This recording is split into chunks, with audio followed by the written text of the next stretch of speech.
All right, good morning everybody. We're out here in the bay boat in beautiful St. Joe Bay.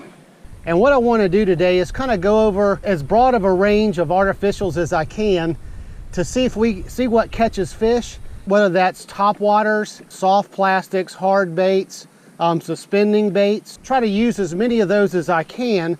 And along the way, talk about why I'm using them, the colors I'm using, and hopefully we catch some speckled trout, and who knows, a redfish might grab one of those as well. And the first thing we're going to start out with is a topwater. The first one I'm going to use is this light colored Moonwalker by Salt Strong. Topwaters are really good to use in the mornings or afternoons when you have a low light situation, the sun's coming up or the sun's setting. You have some calm type water. And to work this topwater, once it hits the water, go ahead and get your slack in till you kind of see it move a little bit. And then you can start working it. And it's basically just a constant, slow reel with a twitch, kind of in cadence with your retrieval. And that's going to make this topwater dart side to side. Y'all, we're getting nips and strikes and something almost every cast. We're just not getting that big gulp. See, he's getting knocked out of the water. Oh, he had it for a second.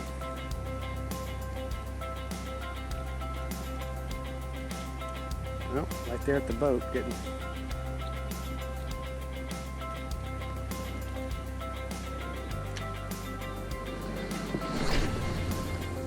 Now the choice of color on topwaters and lures in general is, if it's bright and sunny, like it is right now or getting to be, you want to use a light color lure.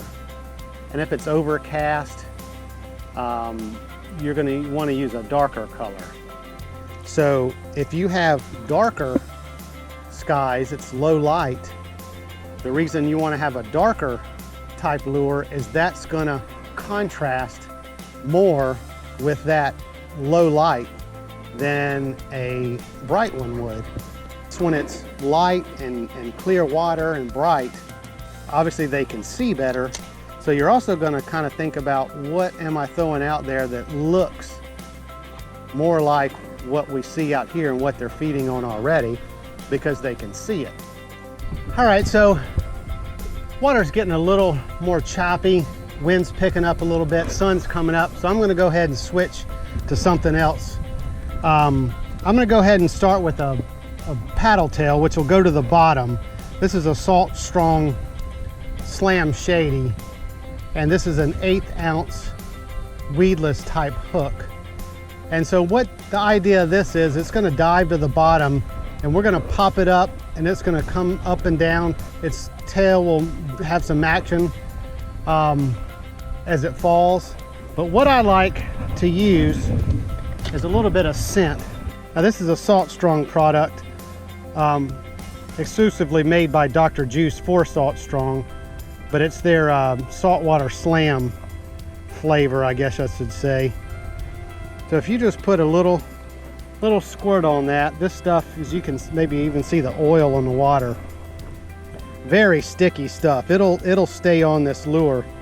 So if you just put that on every 5 or 6 casts or something like that. But I'm just letting this sink. We're only in about 2 or 3 feet of water. And the idea is just to pop it off the bottom, let it fall back down. Since we're drifting, I'm gonna have to reel constantly to keep the slack out of my line. Oh, here we go, y'all. Wow, we got something pulling some good drag here, y'all. This could be a nice redfish. This, oh, we got off. Somehow I didn't feel like he was hooked that good. That was a good strike, that was a good bite. All right, so I'm gonna go ahead and switch to something a little smaller. That larger paddle tail was getting stuck in the grass and was just kind of sinking too fast. So I'm gonna go ahead and switch to this Fred paddle tail, another Salt Strong product, and this is a 1/8 ounce weedless number 3 hook, so it's a little bit smaller hook. Here we go, guys. Or no, is that? No, it's just Oh, we got a good trout, y'all. Right here at the boat. Just kind of came out of nowhere. Get him up, y'all. He's a good one. He is definitely a good one. Look at this one, y'all. This is a nice trout. Wow. These are over 19 for the day, I can guarantee you that. All right, let's look at him. Wow, nice trout, nice trout. So switching to this smaller, lighter lure. Now that may be the right size and match the hatch, as they say, or you know what they're normally feeding on. That could very well be the case. But also I was able to work it better because it was lighter, and it wasn't falling so fast and getting stuck in the grass, and I wasn't having to work it so fast. Our limit here in Florida, or our regulations for trout, are 15 to 19, and he's probably 21, 22 maybe.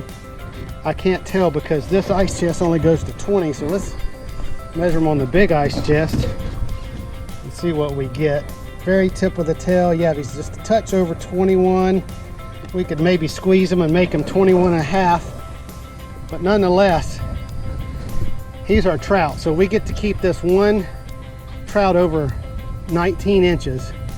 So all of our other trout that we keep are gonna have to be between 15 and 19. All right, so I'm gonna change up to something totally different.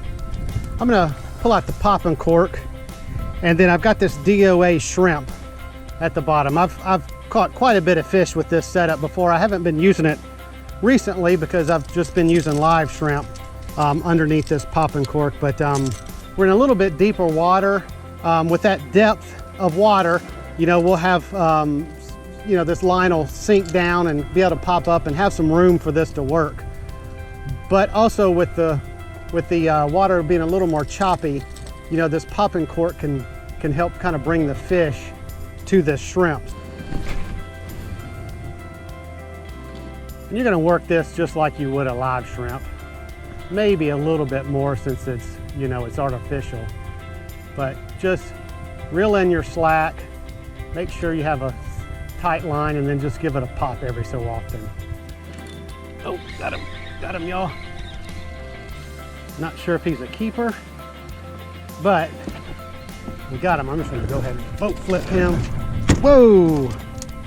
That's why I like to use the net, but he's not a keeper.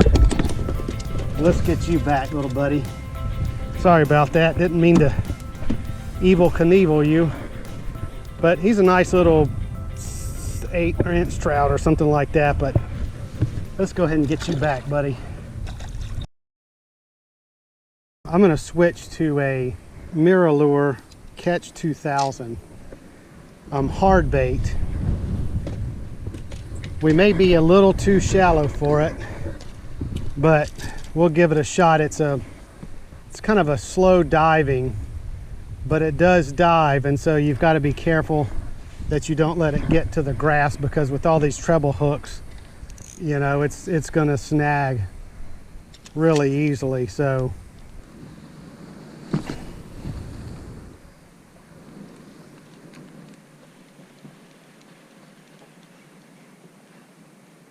and I almost just work this as if I'm working a topwater. Rod tip down, constant reel, and just a little bit of a, you know, back and forth twitch, or a twitch to make the lure go back and forth. But it's just going to be just up under the surface. Now, that's the idea anyway. All right, I've got a fish here, y'all. I thought for sure I had a, oh, it's a redfish. Maybe it's what we saw earlier.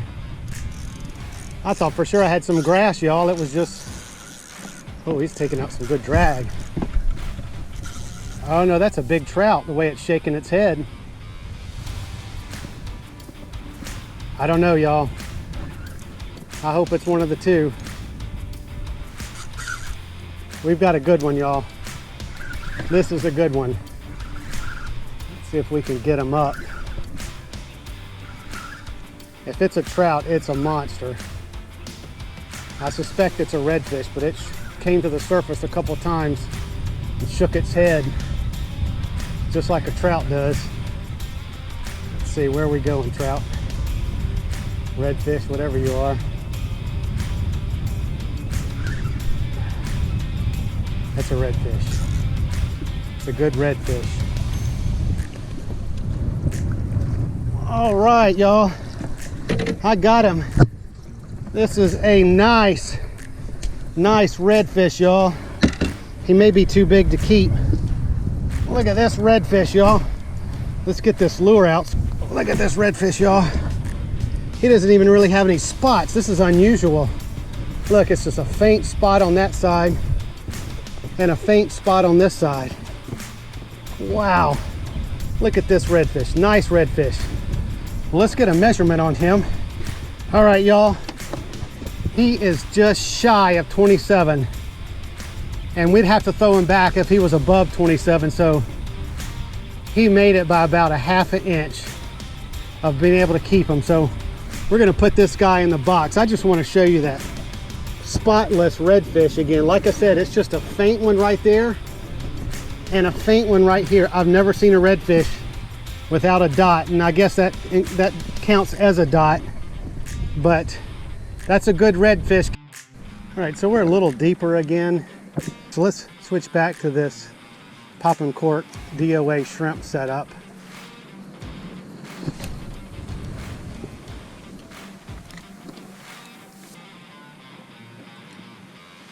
Oh, got him, y'all. Got him. Let's see if he's a keeper. No, he's not a keeper.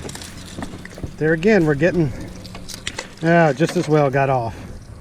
Only thing seems consistent with that is this DOA pop and cork has caught the two smallest ones so far. Not sure if that's a trend or just kind of the way it happened. Oh, here he is, y'all. Wow, here he is. Oh, this is the big one. Well, I guess I was, goodness gracious, y'all. Goodness gracious. I assume this is our redfish again. I was just kind of discounting this DOA as only catching small trout a few minutes ago. But I'm assuming this is a redfish. We can't keep him if it is a redfish. Okay, redfish. What are we doing here? Yeah, I can see it's a redfish.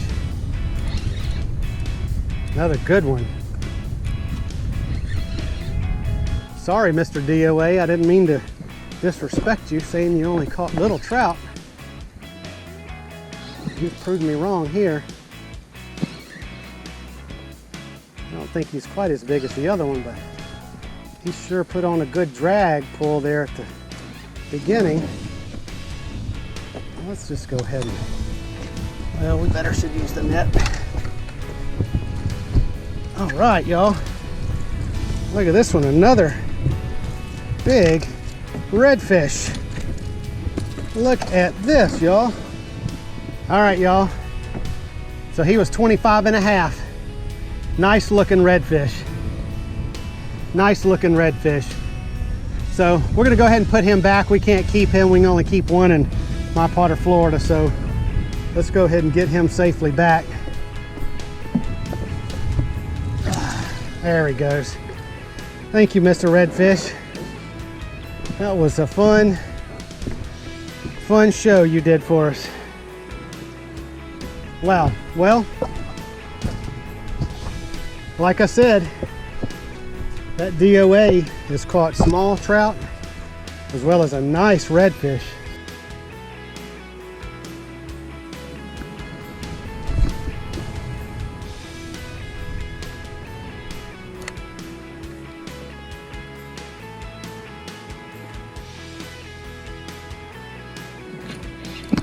Oh, here we go again, y'all. Here we go again. I don't know what this is yet. Looks like a trout. It's like a good trout. Looks like a really good trout. Let's see what we got here. All right. Good trout, good trout. Not a monster, but good trout nonetheless. Let's get you on the floor. We don't need you flopping out. A decent trout, like I said, not a monster, but we'll go ahead and get him back in the ice chest back there with the other. So if we're trying to reach our limit today, we've done that with redfish already, albeit it only takes one to do that, but we can have 3 trout. We've got 2, so let's stick around for a little bit longer, see if we can't get that 3rd one.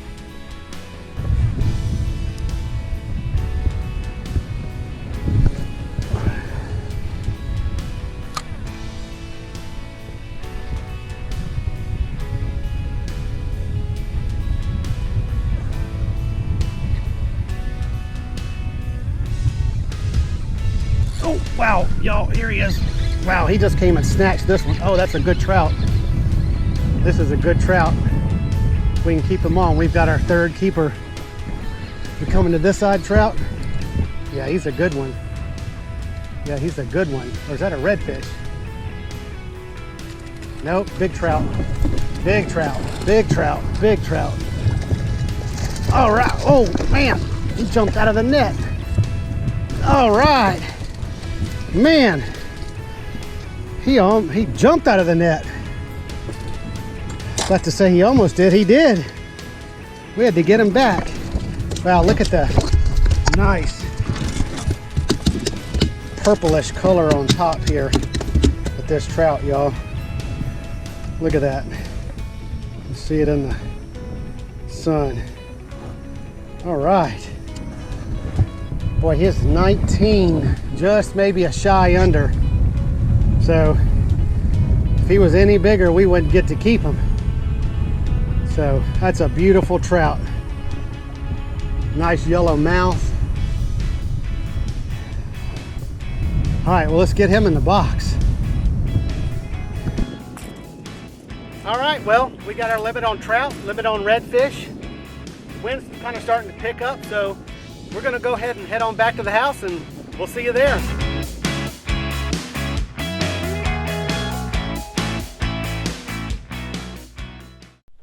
All right, everybody, we're gonna go ahead and cook up this redfish.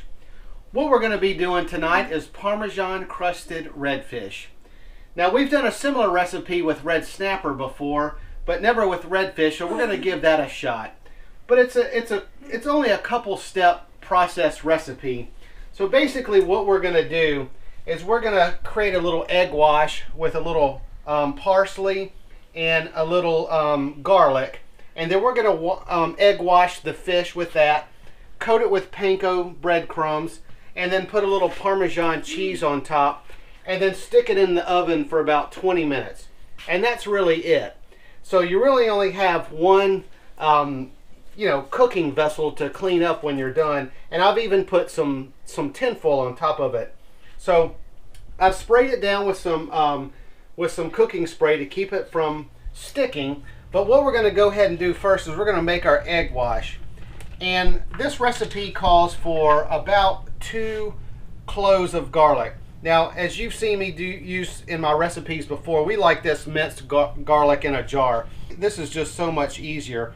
So that's about 2 cloves right there. Typically, 1/8 of a teaspoon is about a clove of garlic, and this is a 1/4 teaspoon. So we're going to go ahead and stick with that. And then we're going to do about, this is a 1/2 teaspoon of parsley, and that's probably going to be good for that. Let's go ahead and salt and pepper up our fish a little bit.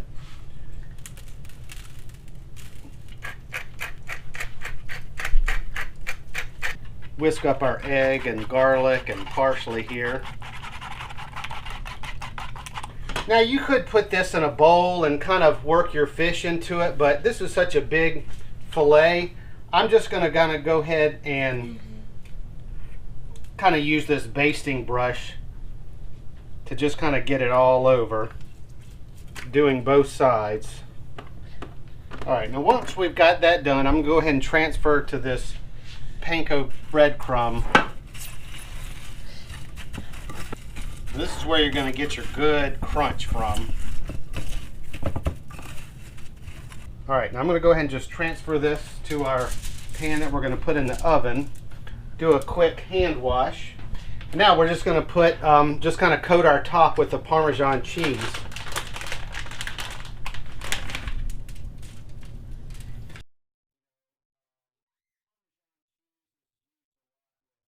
So I've got my oven preheated to 400 degrees. So that's really it. Very, very simple. And so I'm just going to put this in for about 20 minutes and then set my timer, and then we'll come back and check it at 20 minutes and see where we are. All right, so it's been 20 minutes. What I'm going to do is I'm going to pull it out, and I've got some melted butter. Now the recipe didn't call for this, but I see it starting to get a little brown and that kind of thing. So I thought it might do well with a little melted butter on top of it, and then we'll put it back in the oven for a minute or two. There we go, just a little extra step. It just looked like it needed a little moisture. So we're just going to stick that in just for about another minute or two. All right, so let's go ahead and pull this out and see what it's looking like. Yeah, I think that butter call was a good idea. Let's go ahead and I'm just going to kind of try a piece. We've got some other things we're going to prepare for dinner. I want to kind of give this a try. What I'm seeing about the fish, you know, you have some nice flaky fish, so I think we're spot on with our cooking time.